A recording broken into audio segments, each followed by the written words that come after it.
Welcome. What you are about to watch is not science fiction, and it is not folklore.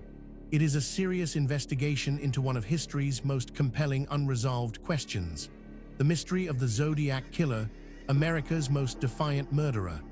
Across the world, in universities, research institutes, and field excavations, serious scholars are wrestling with evidence that does not fit the accepted story. Evidence that has been documented, measured, and peer-reviewed, and that still has no satisfying conventional explanation.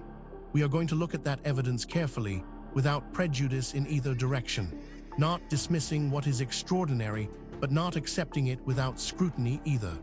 The truth, as always, is in the details.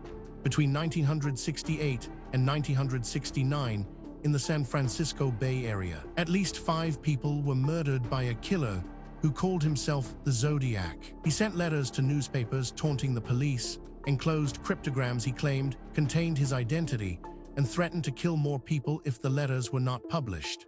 The newspapers published them. The killings continued. The Zodiac is unique in the annals of American crime, not merely because he was never caught, but because he was so publicly brazen. He called police dispatchers during the investigation. He wore a costume to one of his attacks, and he remained in contact with investigators for years after the murders.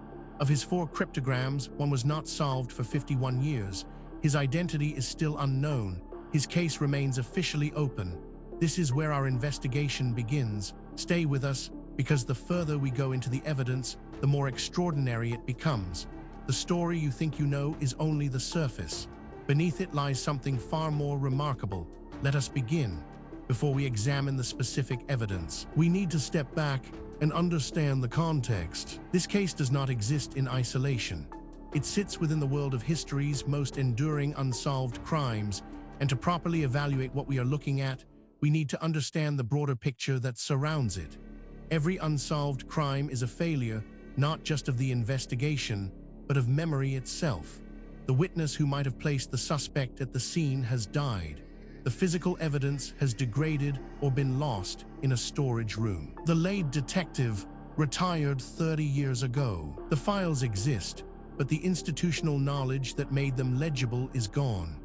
Cold cases are, in a very literal sense, history events that have receded from the living present into the documentary past, accessible now only through records, artifacts, and the unreliable memories of survivors. And yet cold cases do get solved. The history of forensic science is partly a history of cold case resolution. Cases that sat dormant for decades until a new technology, DNA profiling, digital facial recognition, isotope ratio analysis, genealogical databases, provided the key that previous generations lacked. The Golden State Killer was identified 50 years after his first known crime by genealogical DNA matching. Multiple historic murders have been solved through mitochondrial DNA extracted from hair samples thought to be too old and degraded to yield any useful information. The past is not as sealed as it seems.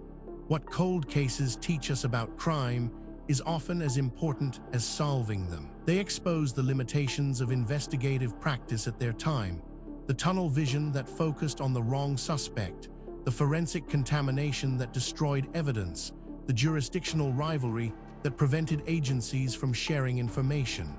Examining cold cases is an act of institutional self-examination, an attempt to learn, across decades, from the failures that allowed the perpetrator to walk free.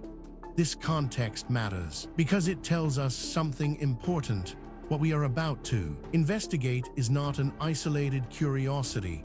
It is part of a pattern that researchers in multiple fields have been independently documenting for decades.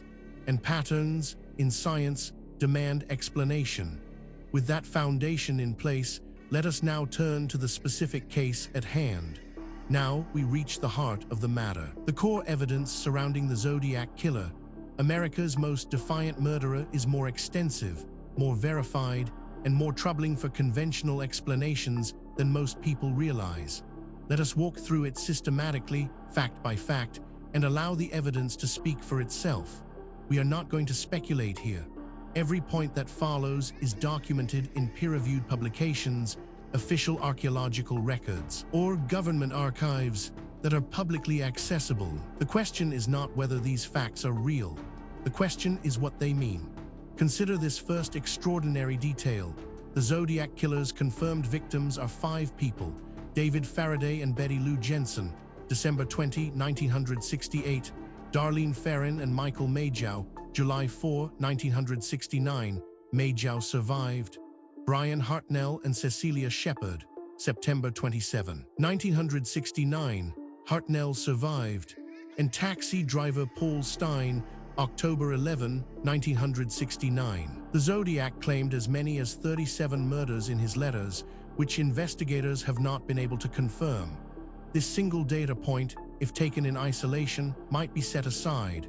Anomalies happen, instruments malfunction, researchers make mistakes, but as we continue, you will see that this is not an isolated anomaly. It is part of a consistent and documented pattern. But that is only the beginning. Researchers also discovered the Zodiac sent approximately 20 letters to newspapers and law enforcement between 1969 and 1974. The letters contained pieces of victims' clothing, cryptograms, and detailed descriptions of crimes consistent with known attacks. The letters, envelopes, and stamps provided DNA evidence. A DNA profile was developed from this material, but it has not produced a definitive identification. Now, a skeptic might propose an alternative explanation for this, and that is entirely reasonable. We should always test alternative explanations before accepting extraordinary ones. The problem is that the alternative explanations, when examined carefully, create more problems than they solve. The mystery deepens when we examine. The Zodiac sent 4 cryptograms in his letters. The first, the 408-character cipher, Z408, was solved within days by a school teacher and his wife in 1969. It read, "I like killing people because it is so much fun." The second major cipher, the 340-character Z340, resisted solution for 51 years until it was cracked by an international team of amateur cryptographers in December 2020. This is where the conventional account begins to strain. Each individual fact might be dismissed or minimized in isolation. But the cumulative weight of the evidence is another matter entirely. Perhaps most remarkable of all, multiple suspects have been identified over the decades. Arthur Lee Allen, a retired school teacher, was the most investigated suspect during his lifetime. A surviving victim identified his watch type, and he owned materials consistent with the crimes. He was never charged and died in 1992. DNA recovered from a Zodiac stamp and envelope did not match Allen's sample. Researchers who have examined this evidence have described it as genuinely difficult to explain within the accepted framework. These are not fringe commentators. They are credentialed academics publishing in mainstream journals, raising questions that the field has not yet satisfactorily answered. Then there is the matter of, in 2021, a group calling themselves the Case Breakers announced they had identified the Zodiac as Gary Francis Post, a house painter who died in 2018. The San Francisco Police Department and FBI reviewed their evidence and did not confirm the identification. The case remains officially unsolved. What makes this particularly significant is its independence from the previous points. This is not a case of one theory requiring another. These are separate lines of evidence converging on the same uncomfortable conclusion. Adding to the enigma is this finding. The Zodiac's last confirmed letter was dated January 29, 1974. Whether he stopped killing, died, moved, or was imprisoned for other crimes is unknown. The case has been investigated by multiple law enforcement agencies and has generated an enormous body of investigation and speculation. Taken together, these facts form a pattern that cannot be explained by coincidence, misidentification, or methodological error. Each piece of evidence has been examined by skeptics. Each has been subjected to alternative explanations. And in each case, the alternative explanation falls short of accounting for everything that has been documented. We are left with a body of evidence that demands explanation and an accepted narrative that does not provide one. This is where serious inquiry begins. Now that we have established the evidence, we need to examine the theories that researchers have proposed to explain the Zodiac Killer, America's most defiant murderer. This is where the debate becomes most intense, because the theories reflect not just different interpretations of the same evidence, but fundamentally different assumptions about what is possible and what the past looked like. Understanding these theories is not just an academic exercise. Each one has been championed by serious researchers with genuine credentials, and each one captures something that the others miss. The truth, if it is ever established, will likely draw on elements of several. The first major explanation proposed by researchers holds that the Zodiac Killer was Arthur Lee Allen, the most intensively investigated suspect, whose DNA non-match reflects possible contamination or a secondary handler of the envelopes rather than ruling him out. This theory is still supported by some investigators. This interpretation has significant academic support and is backed by substantial evidence. But it is not without problems. Critics point out that it requires assumptions that go beyond what the evidence strictly supports, and that key predictions of this theory have not been confirmed by subsequent research. It remains contested, and the contest is productive. A rival school of thought argues that the Zodiac Killer was a different individual from all publicly named suspects, someone who has never entered the investigation's scope. The failure to identify him, despite 5 decades of investigation, suggests he was an ordinary person without a criminal record who left no other trace. This theory is controversial, and deliberately so. Its proponents argue that the evidence demands an explanation outside the conventional framework. Critics counter that extraordinary claims require extraordinary evidence, and that the evidence presented, while suggestive, does not yet meet that standard. The debate continues in peer-reviewed literature. Perhaps the most unconventional theory suggests that the Zodiac Killer was Gary Francis Post or another individual whose identification awaits resolution of DNA analysis from the original letters, which remains the most forensically promising avenue. What is striking about this debate is not merely that experts disagree. That is normal and healthy in science. What is striking is the quality of the disagreement. Serious researchers, working from the same body of evidence, reaching genuinely different conclusions. That level of fundamental disagreement, when it persists over decades, is a signal that something important has not yet been understood. The question is not which of these theories is right. The question is whether any of them is right, or whether the truth is something that none of the current frameworks has yet been able to capture. The case surrounding the Zodiac Killer, America's most defiant murderer, does not rest on speculation alone. What distinguishes this investigation from pure mythology is the existence of documented, physical, verifiable evidence, material that has been examined by credentialed researchers and whose authenticity is not seriously disputed. But what is disputed is its interpretation. Let us review the most significant documented evidence as objectively as possible. We are not going to cherry-pick the data that supports a preferred conclusion. We are going to lay out what exists and let you draw your own assessment. Physical evidence supporting this account includes the Z340 cipher's solution in 2020 confirmed the Zodiac's authorship and personality, but provided no identifying information. This evidence has been subjected to independent verification. Skeptics have examined it. Alternative explanations have been proposed and tested. The data remains. The question of what it means remains open.